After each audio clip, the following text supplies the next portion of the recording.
নমস্কাৰ বন্ধুসকল, কি খবৰ? আশা কৰোঁ আপোনালোকে ভালে আছে। আৰু আজি আমি এটা মেগনেটিক লেভিটেশ্যন স্পিনাৰ এটা বনাম, মানে এনেকুৱা এটা লাটুম বনাম, চুম্বকৰ সহায়ত এনেকুৱা এটা লাটুম বনাম। আৰু ডাঙৰ চুম্বকৰ ওপৰত যেতিয়া আমি সেই লাটুমটো এনেকৈ ঘূৰাই দিম, তেতিয়া এনেকৈ ভাহি থাকিব, একদম যাদু যেন দেখা পায়। অলপ দেখাত UFO টাইপ দেখা হয়। তো আপোনালোকে দেখিব পাৰিছে ইমান ধুনীয়াকৈ ভাহি আছে। চাওক, না ৰছীৰ সহায় লৈছোঁ, না কিবা বেলেগ বস্তুৰ সহায় লৈছোঁ, একদম কণ্টেক্টলেছ ধুনীয়াকৈ ভাহি আছে, যাদু যেন দেখা পায়। তো আপোনালোকে এইটো ষ্টেপ বাই ষ্টেপ বনাব পাৰিব, কিন্তু ভিডিঅ'টো আপোনালোকে শেষলৈকে ভালকৈ চাব লাগিব, যাতে আপোনালোকে বুজি পায় এইটো কেনেকৈ বনাইছোঁ। আৰু মই ষ্টেপ বাই ষ্টেপ আপোনালোকক দেখুৱাই দিম এইটো কেনেকৈ বনাইছোঁ। আৰু কোনোবা যদি নতুন আহিছে, প্লিজ ছাবস্ক্ৰাইব কৰি দিব চেনেলটোক, কাৰণ এনেকুৱা ইণ্টাৰেষ্টিং ভিডিঅ' মই দি থাকোঁ। তেনেহ'লে ব'লক ভিডিঅ'টো আৰম্ভ কৰোঁ। তো বন্ধুসকলে, এনেকুৱা লেভিটেশ্যন স্পিনাৰ এটা বনাবলৈ মই দুটুকুৰ চুম্বক ব্যৱহাৰ কৰি আছোঁ। আপোনালোকে একটুকুৰ চুম্বকো ব্যৱহাৰ কৰিব পাৰে, কিন্তু চাইজত অকণমান ডাঙৰ হ'ব লাগিব, তেতিয়াহে মানে এইটো ধুনীয়াকৈ পাৰফেক্টলি কাম কৰিব।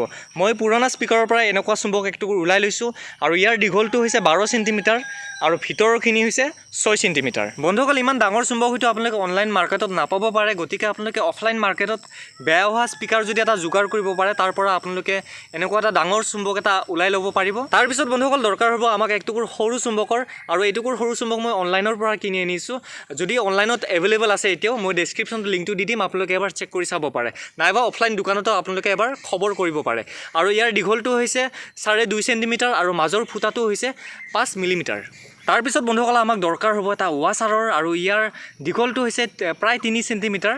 এইটো একদম নৰ্মেল ৱাছাৰ, আমাৰ যে ঘৰে চৰে যে টিংপাতা যে ব্যৱহাৰ কৰে, সেই ৱাছাৰ এটা ব্যৱহাৰ কৰি আছোঁ। আৰু তাৰপিছতে আমাক দৰকাৰ হ'ব এডাল বাঁহৰ ষ্টিক, আৰু একটুকুৰ বাঁহৰ পৰা মই এনেকুৱা ষ্টিক এডাল বনাই লৈছোঁ। আৰু ইয়াৰ জোখটো এই চুম্বকটোৰ মাজত যিটো ফুটা আছে, সেইটোত ধুনীয়াকৈ যাতে খাপ খায় বাঁহৰ ষ্টিকডাল, সেইটোৰ সমান হ'ব লাগিব জোখটো। আৰু তাৰপিছত ব্যৱহাৰ কৰি আছোঁ এখন কাটাৰৰ, আপোনালোকে ধাৰ থকা ব্লেড বা ধাৰ থকা এখন কটাৰী ব্যৱহাৰ কৰিব পাৰে। আৰু তাৰপিছত দৰকাৰ হ'ব আমাক কেইটামান বটলৰ সপা, মই প্লাষ্টিকৰ বটলৰ সপা ব্যৱহাৰ কৰি আছোঁ। আপোনালোকে এলুমিনিয়ামৰ সপাও ব্যৱহাৰ কৰিব পাৰে, কিন্তু লোহাৰ সপা আপোনালোকে ব্যৱহাৰ নকৰিব, কাৰণ লোহাৰ সপা ব্যৱহাৰ কৰিলে মেগনেটিক ফিল্ডটোত অকণমান ডিষ্টাৰ্ব হ'ব পাৰে, এইটো ভালদৰে কাম নকৰিব পাৰে। আৰু তাৰপিছত স্পিনাৰটোৰ ওজনটো বেলেঞ্চ নাইবা টিউন কৰাৰ কাৰণে মই এটা ইলেক্ট্ৰিকেল টেপ ব্যৱহাৰ কৰি আছোঁ। আপোনালোকে ওচৰে পাজৰ দোকানত অতি সহজতে পাই যাব। আৰু একেবাৰে শেষত মই ব্যৱহাৰ কৰি আছোঁ এখন গ্লাছ ছিটৰ, আপোনালোকে প্লাষ্টিকৰ ছিটো ব্যৱহাৰ কৰিব পাৰে। তো বন্ধুসকল, প্ৰথমতে আমি এই ষ্টিকডাল জুম কৰিব লাগিব, যাতে লাটুমটো এটা পইণ্টত ধুনীয়াকৈ ঘূৰি থাকিব পাৰে। আৰু তাৰ বাবে মই এটুকুৰ শিলৰ ব্যৱহাৰ কৰিছোঁ, আৰু শিলটুকুৰত এনেকৈ ঘঁহি ধুনীয়াকৈ মই এনেকৈ জুম কৰি লৈছোঁ। জুম কৰা হোৱাৰ পাছত আমি 3 চেণ্টিমিটাৰত এই ষ্টিকডাল ভাঙি ল'ব লাগিব। আৰু তাৰপিছত আমাৰ যিটুকুৰ সৰু চুম্বক আছিলে, সেই সৰু চুম্বকটোৰ ফুটাটোত এই ষ্টিকডাল ধুনীয়াকৈ সোমাই দিব লাগিব। আৰু এতিয়া স্পিনাৰটোৰ ওজনটো বেলেঞ্চ কৰাৰ কাৰণে ৱাছাৰটো চুম্বকটোৰ তলত এনেকৈ লগাই দিম। তো দেখিব পাৰিছে, এনেকৈ লগাই দিব লাগিব। তো বন্ধুসকল, স্পিনাৰটোৰ ওজনটো আমি আৰু অলপমান বঢ়াব লাগিব। আৰু ওজনটো বঢ়াবলৈ মই যিডাল ঠাৰি আছে স্পিনাৰটোৰ, সেই ঠাৰিডালত ইলেক্ট্ৰিকেল টেপ মই এনেকৈ মেৰিয়াই দিছোঁ। বন্ধুসকল, দুটুকুৰ চুম্বক নহ'লেও কোনো কথা নাই, আপোনালোকৰ তাত যদি 12 চেণ্টিমিটাৰ মানৰ একটুকুৰ ডাঙৰ চুম্বকো থাকে, এইটো ধুনীয়াকৈ পাৰফেক্টলি কাম কৰিব। আৰু ইয়াৰ ছাইডটো এনেকুৱা হ'ব লাগিব, মানে এটা ছাইডে আনটো ছাইডক ঠেলাব লাগিব, বিকৰ্ষণ কৰিব লাগিব। তো বন্ধুসকল, ডাঙৰ চুম্বকটোৰ ওপৰত মই সপা 3টা ধুনীয়াকৈ দি দিছোঁ, তাৰপিছত গ্লাছখন দি দিছোঁ। এতিয়া আহক এইটো এবাৰ টেষ্ট কৰি চাওঁ। তো বন্ধুসকল, আপোনালোকে দেখিব পাৰিছে নিশ্চয় ওজনটো চাগে অকণমান বেছি হৈছে, সেইকাৰণে মই কাটাৰখনেৰে ইলেক্ট্ৰিকেল টেপ অকণমান মই কমাই দিছোঁ। এতিয়া আহকচোন আকৌ এবাৰ ট্ৰাই কৰি চাওঁ।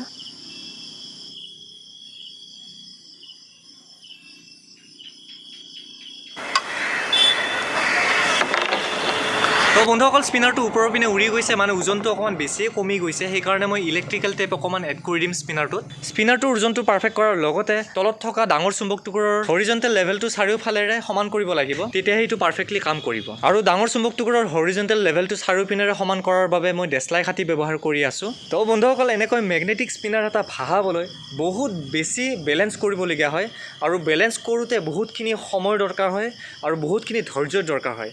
বস্তুটো কৰোঁতে টান, কিন্তু অসম্ভৱ নহয়। মই 3-4 দিন চেষ্টা কৰাৰ পিছত এদিন ফাইনেলি ছাকচেছ হৈ গ'লোঁ। 3-4 দিন লাগিব বুলি কোনো কথা নাই, আপোনালোকে একদিনতো ছাকচেছ হৈ যাব পাৰে, বা 1 ঘণ্টাতো আপোনালোকে ছাকচেছ হৈ যাব পাৰে। বাৰু যি কি নহওক, মই ভাহাবলৈ ছাকচেছ হৈ গ'লোঁ। সেইকাৰণে সদায় চেষ্টা কৰি যাব লাগে, সৎ পথেৰে যাব লাগে, আৰু কেতিয়াও হাৰ মানিব নালাগে।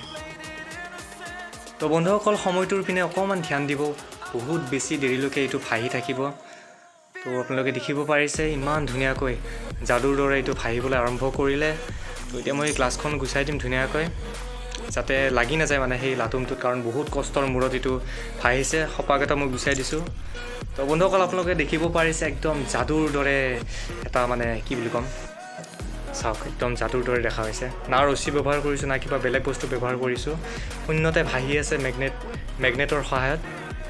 তো আপোনালোকে এনেকৈ ষ্টেপ বাই ষ্টেপ ঘৰতে বনাই ল'ব পাৰে ইমান টানো নহয় অকণমান সময় দৰকাৰ কিন্তু ইমান টানো নহয় আপোনালোকে এনেকৈ ঘৰতে বনাই ল'ব পাৰে তো দেখিব পাৰিছে আৰু এটা কথা এবাৰ ভাহাৰ পিছত এনেকুৱা নহয় যে আপুনি অহাকালি এবাৰ কৰি চালে যে আকৌ বেলেঞ্চ কৰিব নালাগিব এনেকুৱা নহয় আপুনি আৰু বেলেঞ্চ কৰিব লাগিব নেক্সট দিনা যদি আৰু এবাৰ ট্ৰাই কৰিব বিচাৰে আপুনি আকৌ এবাৰ বেলেঞ্চ কৰিব লাগিব তেতিয়াহে এইটো আপুনি এনেকৈ ভাহাব পাৰিব তো চাওক বন্ধুসকল ইমান ধুনীয়াকৈ ভাহি আছে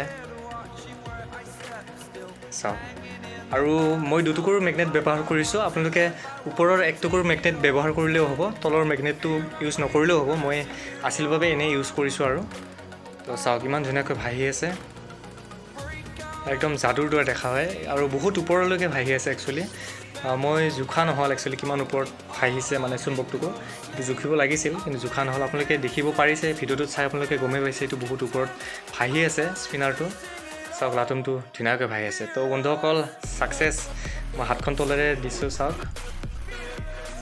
চাওক ইমান ধুনীয়াকৈ ভাহি আছে